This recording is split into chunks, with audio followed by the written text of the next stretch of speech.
Hello, assalamu alaikum to all the brothers and sisters and all the riders. কি অবস্থা সবার, কেমন আছেন? সো আই হোপ আপনারা আমার প্রিভিয়াস ভিডিওটা খুব এনজয় করেছেন এবং আমার হেলমেটটা খুব পছন্দ করেছেন। আজকে আমি বের হয়ে গেছি আমার হেলমেটটাকে সেট আপ করতে, যেটা আর কি কার্বন মানিয়া X2। বিকজ লাস্ট ভিডিওতে আমি বলেছিলাম যে আমি আমার হেলমেট সেট আপটা করবো আর আপনাদেরকে দেখাবো যে কীভাবে আমি এটা কমপ্লিট করলাম। সো এখন আমি আসি হচ্ছে বিশ্ব রোডে, যাচ্ছি মিরপুর মোটোটোতে।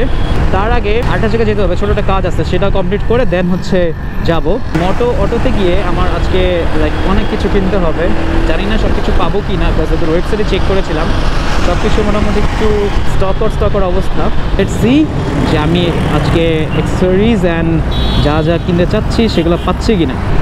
আর আমি এখন এই যে রেডিসন পার করলাম, মিরপুরে ঢুকতেছি আস্তে আস্তে।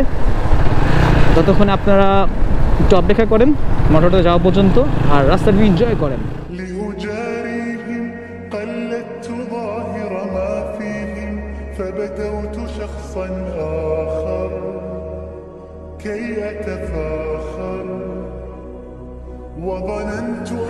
তো চলে এলাম ইসিবি চত্বর। একটা জিনিস বোঝা যাচ্ছে, সেটা হচ্ছে আগের মতো মোটো ব্লগিং বা যে কোনো ধরনের ব্লগিং বা কন্টেন্ট ক্রিয়েশন আর সস্তা নেই। এখন আসলে খরচ করতে হয় ভালো। একটা সময় ছিল যখন কোয়ালিটি অতটা ইম্পর্টেন্ট ছিল না, কনটেক্সট অ্যান্ড হচ্ছে কন্টেন্টটা বেশি ইম্পর্টেন্ট ছিল। বাট নাও ইট ইজ কন্টেন্টের কোয়ালিটিও দরকার, ভালো স্টোরি লাইনও দরকার, ভালো ক্যামেরা সেটআপও দরকার। না হলে দেখা যাচ্ছে যে মানে মার্কেটের সাথে কম্পিটিশনে নেমে পেরে ওঠা যাচ্ছে না। এই জন্য ভাবলাম যে ঠিক আছে, যেহেতু সেট আপ লাগবে, সো কি আর করার। তো এই করতে করতে অলমোস্ট আমার মানে অনেক টাকা খরচ হয়ে যাচ্ছে। কত টাকা খরচ হচ্ছে এটা নাই বলেই থাক। যদি কারো সিরিয়াস লেভেলের প্যাশন থাকে তাহলে তাদের একমাত্র শুরু করা উচিত আমার মনে হয়। যদিও আমার আছে কি না আমি জানি না, তারপরে হয়তো মানে স্টার্ট করলাম। আসলে এই গোপ্রোটা কেনার মতো শুধু মোটো ব্লগিং না, অন্যান্য রিজনও আছে যার কারণে এই গোপ্রোটা কিনছি। পাশাপাশি ভাবলাম যে আচ্ছা ঠিক আছে, মোটো ব্লগকে একটা ট্রাই দেওয়াই যাক। আর আজকে যে মাইক্রোফোনটা দিয়ে আমি আসলে আমার এই মোটো ব্লগটা রেকর্ড করতেছি, সেটা একটা চাইনিজ থার্ড পার্টি মাইক, এবং এটার আসলে টেস্টিংও হয়ে যাচ্ছে একই ফাঁকে। জানি না সাউন্ড কোয়ালিটি কেমন আসতেছে, যদি খারাপ আসে প্লিজ সবাই একটু কনসিডার করবেন। হে রাস্তায় পানি রে, এখনই বাইটা গেছিল। যাক ভাই, কর্নারিংয়ের সময় সবাই খুবই সাবধানে কর্নারিং করবেন, কারণ আসলে ঢাকা শহর বলেন আর ঢাকার বাইরে বলেন, যে কোনো জায়গায় ময়লা আবর্জনা পানি এ ধরনের কিছু থাকলে কর্নারিংটাকে একটু কেয়ারফুলি করেন। কারণ এই কর্নারিংয়ের সময় যদি আপনারা এইগুলো ফেস করেন, আল্লাহ না করুক আপনারা একটা দুর্ঘটনা ঘটতে পারে। সো সবাই একটু সাবধানে কর্নারিং করেন। আর ইদানিং যে পরিমাণ ফ্লাইওভার থাকায় কিছুটা লাভ তো হচ্ছে, কিন্তু সমস্যা হচ্ছে নামার সময় এই যে মানুষগুলা হুটহাট, এই যে দেখেন এই যে পার হবে এখন, ঠিক আছে, এই যে পার হচ্ছে এখন, আল্লাহ না করুক কোনো কারণে একটা গাড়ি বা বাইক ব্রেক ফেল হয়ে গেছে। সো এটা কিন্তু দুই সাইডের জন্যই ক্ষতি, যে বাইকার বা ড্রাইভার তার জন্যও ক্ষতি, পাশাপাশি যে পথচারী আছে তার জন্যও ক্ষতি। আর মিরপুরের এই জায়গাটার কথা নাই বললাম, এটা তো একটা মানে বিরক্তিকর জায়গা হয়ে দাঁড়াইছে। একমাত্র রিক্সা, ভ্যান, সিএনজি এগুলোর কারণে এদের মানে ঠিক ঠিকানা না, এরা দেখেও না, মানে কি একটা অবস্থা। যাই হোক, সব কিছু মিলেই আলহামদুলিল্লাহ আমরা অনেক ভালো আছি অন্যান্য জায়গা থেকে। সো আর সামনে আই গেছে হচ্ছে একটু ট্রাফিক পাবো। সো ট্রাফিকে আর আপনার সাথে কথা না বলি, ডিরেক্টলি 60 ফিট ঢুকে দেন আমি আবার মোটর ব্লগে ফেরত আসতেছি। সো আমি এখন আছি মিরপুর 2, আর মোটামুটি মিরপুর 2 যে কাজটা ছিল কাজটা শেষ। এখন আমি যাচ্ছি মোটো অটোতে। দেখতে দেখতে আকাশ হয়ে গেছে মেঘলা। এখন জানি না যেতে পারবো কিনা, কারণ বৃষ্টির মধ্যে তো বাইক চালাতে পারবো না। তো আপাতত বৃষ্টি হলে দাঁড়া যেতে হবে, কিছু করার নাই। বৃষ্টির আগ মুহূর্তটা কিন্তু খুবই আই প্লিজিং হয়। আপনাদের কাছে কেমন লাগে বৃষ্টির আগ মুহূর্তটা? আমার কাছে কিন্তু ভাই এর থেকে সুন্দর আর কিছু মনে হয় না, ফিল হয়। যাই হোক, বৃষ্টি ফোটাফোটা একটু পড়তেছে, দেখি কত যেতে পারি, না হয় দাঁড়া যেতে হবে, কিছু করার নাই। কারণ এই বৃষ্টির মধ্যে আমি এই ইভেন রেকর্ডও করতে পারবো না, আর যেহেতু ভিজেই যাবো, আর ব্যাগে ল্যাপটপ ট্যাব হাবি জাবি জিনিস আছে। সো এই জিনিসটা আরও রিস্কি হয়ে যাবে, যেহেতু ব্যাগটা ওয়াটারপ্রুফ না। আর মাইক্রোফোন সেট আপ নিয়ে ঝামেলা ফেস করতেছি, কারণ আমি নিজেও জানি না আসলে কি রেকর্ড হচ্ছে না হচ্ছে, সাউন্ড ঠিকমতো আসতেছে কি না আসতেছে। সো যাই হোক, আশা করি আজকের মধ্যে এই মাইক্রোফোন সেট আপের ঝামেলা অ্যান্ড এভরিথিং সলভ করে আপনাদেরকে ভালো কিছু প্রেজেন্ট করার চেষ্টা করব। আপাতত একটু রাস্তায় ফোকাস করি আর আপনারা রোড ভিউ এনজয় করেন।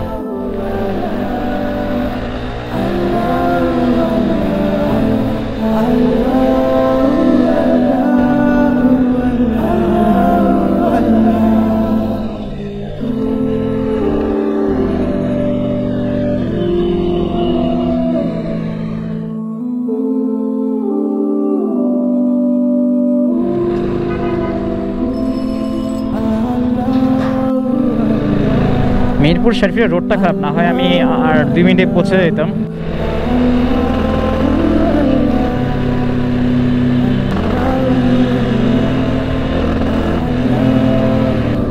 চলে এলাম মিরপুর 60 ফিটে। এখন মোটো অটোটাকে একটু নোটিস করতে হবে, মোটো অটো, বিকজ মোটো অটো কোথাও আমার খেয়াল নাই। আর ভেরি সুন আমার এই ব্যাগে কিন্তু একটা অসাম লেভেলের কালার হতে যাচ্ছে, যা আই গেস বাংলাদেশে এইরকম কোনো কালার লঞ্চেন জিবিতে আর হয় নাই। যাই হোক, এই ব্যাগটা মেনটেন করার রিজন কি, এই ব্যাগটাকে পেইন্ট করার রিজন কি, মড করার রিজন কি, I will let you know guys. যতদিন না এই ব্যাগটা মডিফিকেশন কমপ্লিট হচ্ছে অ্যান্ড কালার কমপ্লিট হচ্ছে, ততদিন আপনারা আমার চ্যানেল সাবস্ক্রাইব করে পাশে থাকেন। নেক্সট ভিডিওসগুলো লাইক সুপার ডুপার অ্যামেজিং হতে চলেছে। আর মোটো অটো কইরে ভাই তুই, মোটো অটো বৃষ্টি নামার আগে যেভাবে হোক মোটো অটোতে ঢুকতে হবে। সাউন্ডে মনে হয় একটা ডিফারেন্স আসার কথা আর মাইক্রোফোনের সাউন্ডে, বিকজ আগে মাইকটা ছিল অন্য জায়গায়, এখন এটাকে অন্য জায়গায় সেট আপ করলাম। দেখি বাসায় গিয়ে এডিটিংয়ে কী ডিফারেন্সটা আসে, অ্যান্ড আশা করি সাউন্ড কোয়ালিটিতেও সমস্যা হইতে পারে, আমার মন বলতেছে। যাই হোক, আপনারা সবাই সাপোর্ট করলেই হবে, দ্যাটস ইট। আর আই গেস খুব ক্লোজ চলে আসছি মোটো অটোর। মোটো অটো এখানেই হওয়ার কথা আশেপাশেই। এইখানে সিনজিগুলো বেশ শুরুটা করলো কি, কখনো ডানে কখনো বামে, মানে ওয়াই ম্যান। আসলে বাংলাদেশ থাকলে আসলে সহ্য করে যেতে হবে। যেমন 30 কিলোমিটার গতিসীমা সহ্য করতেছি আমরা, কিছু বলতেছি না, বাট কেউ মেনটেন করতেছি না, সেটা হচ্ছে এমন। এইখানেই তো হওয়ার কথা মোটো অটো। ভাই কই এসে পড়লাম, মোটো অটো পাচ্ছি না কেন? সামনে জিপিএক্সের শোরুম মনে হইতেছে, তারপরেই মনে হয় মোটো অটো। আরে এখানে তো হতো ছিল, মনে পড়তেছে না কেন, ওয়াই?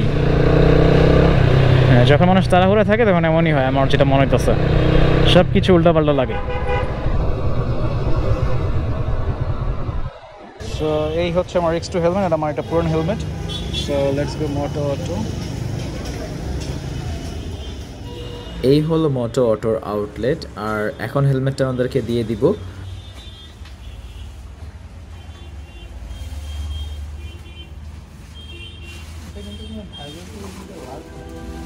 ভাইয়ারা খুব সুন্দর করে আমার হেলমেটে মাউন্টটা সেট আপ করে দিল। আর আপনারা দেখেন যে এটা কেমন হয়েছে, আশা করি আপনাদের পছন্দ হবে।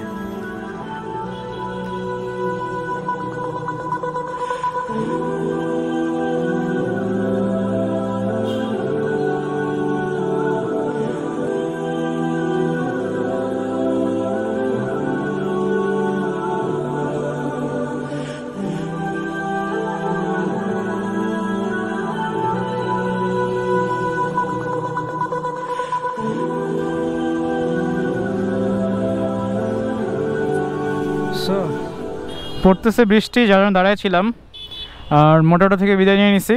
আর এই তো হেলমেটও বেঁধে নিছি, কারণ দেখাতে পারি নাই, খুব রাশে আসি। বাইকে উঠে পড়ি, বিকজ আমি এক জায়গায় যাবো, আমি অলমোস্ট লেট। সো আশা করি আপনারা অলরেডি দেখছেন হেলমেটে ক্যামেরা সেট আপ করার পরে হেলমেটটা দেখতে কেমন লাগতেছে। আমি এখন যাচ্ছি বসুন্ধরা একটা ইম্পর্টেন্ট কাজে। আর মোটোটাতে গেছিলাম, খুব বেশি জিনিস কিনতে পারি নাই, কারণ মার্কেটে আমার ক্যামেরার অ্যাক্সেসরিজ স্টক আউট হয়ে আছে। কেনার মধ্যে মূলত বাকি আছে 2টা ব্যাটারি লাগবে, একটা ব্যাটারি চার্জিং কেস লাগবে, 3টা জিনিস আমার হচ্ছে অন্য এক জায়গা থেকে কিনতে হবে। সেটা কোথা থেকে কিনতেছি এটা আপনাদেরকে দেখাচ্ছি। সো আপাতত আমি বসুন্ধরার কাছে শেষ করে আসি, আর ততক্ষণে আপনারা কমেন্ট করেন আমার এই হেলমেট সেট আপটা আপনাদের কাছে কেমন লাগছে, আর পারফেক্টলি করতে পারছে কিনা, বা কি ইমপ্রুভমেন্ট করা যায়, আর camera angle, sound quality overall কেমন লাগছে।